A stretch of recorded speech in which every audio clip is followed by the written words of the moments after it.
commercials. The last time I saw Steve-O out in public in the wild was at the Conor McGregor fight. Right. And for me, I haven't been out forever.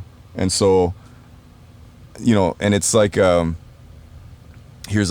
such a strange, like, microcosm of like how the universe and social behavior, but we go to the fight and here's like the VIP section for the super VIPs and the kind of VIPs and billionaire row, right? Row. Yeah, and it's like, and you know, I rolled in with Sia, who I think is Dude, she's amazing. She's the best.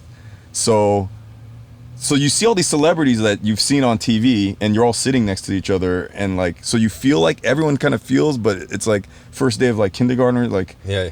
It's like, right. do I just, hey, you all know each other, but you don't know each other at all. And I'm with a group of people our age and like younger kids.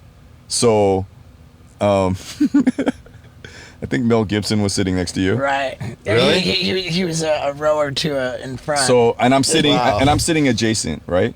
And the kids that I'm sitting with, they're like in their 20s, and they're like, who is that? Like people are like, some people are booing him, some people are waving him. Because we were there early, right? Like, right. And I was super psyched to see you.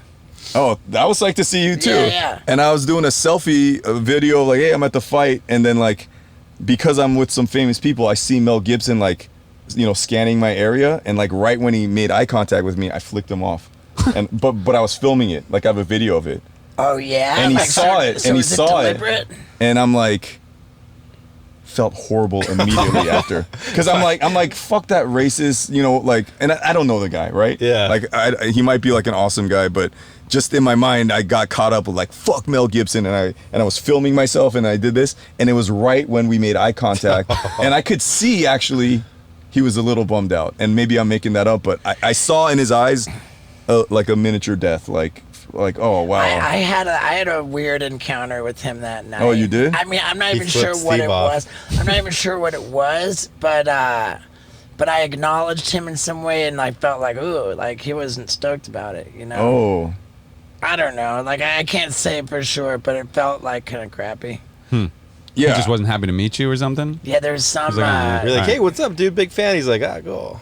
Yeah. No, Steve-O is like the best at, because everyone loves him. Yeah. And you could tell, like, you love fighting more than anybody, and like, I do enjoy watching. The and fights, the man. thing is, I do too, but I feel shame about it because I'm like, Why? what's Because I'm wrong like, with me? because Why am I that watching fight, people get hurt? because that fight, We talked about this. The dude that got pummeled, right?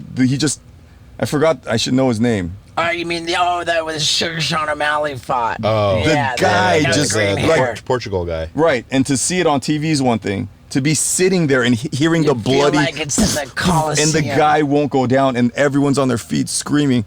By the way, if you ever got into fighting, I'm like, not to say that you were that guy. Your superpower is you're able to disassociate, to feel no pain. Yeah, I don't know if that's- you would be a great fighter. Yeah, you laughed when Umaga fucking knocked you unconscious. It's like when I saw Dana White. It would be great to put on a fight between me and Justin Bieber, because Justin Bieber can throw a punch and I can take a punch. So I feel immediately horrible. I send the video to my guy who uploads all my social media. I'm like, hey, throw this video of me like flicking off Mel Gibson. He's like, is that really in line with like your like who you are today? And I go, don't put it up. 10 seconds later, Trump walks into the building, and I do it again. He sits there, he's walking through his entourage, and I hang over and I go, like I wanted to get it like right in his face, and then I go, also don't know the guy, right? Like I hear of what he's done, but like I don't know that guy, and I go. I mean, we know enough about Trump to. But I felt bad. I'm like, that's the answer to flick. Like, so. Anyways, the point is, we're at these fights. The kids, they don't know who Jared Leto is. They don't know who the fuck Mel Gibson is. Yeah. Then the Nelk boys come in. Everybody's going nuts. Everyone's going nuts, and I'm like, I have no fucking idea who this guy is. It's crazy. Logan Paul comes in with his brother. They go nuts. It's like, that's who the celebrities are. Mm-hmm. Like Brad Pitt is not A-list anymore, right? America. If you thought Jackass Forever was crazy, oh boy do I have a show for you. It's a multimedia comedy show called The Bucket List Tour. And the stuff I filmed for this show is way too hot for Jackass.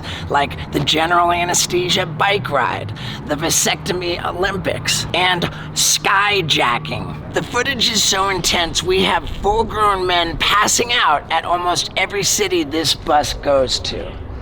So if you think you can handle it, get your tickets right now at stevo.com. Yeah.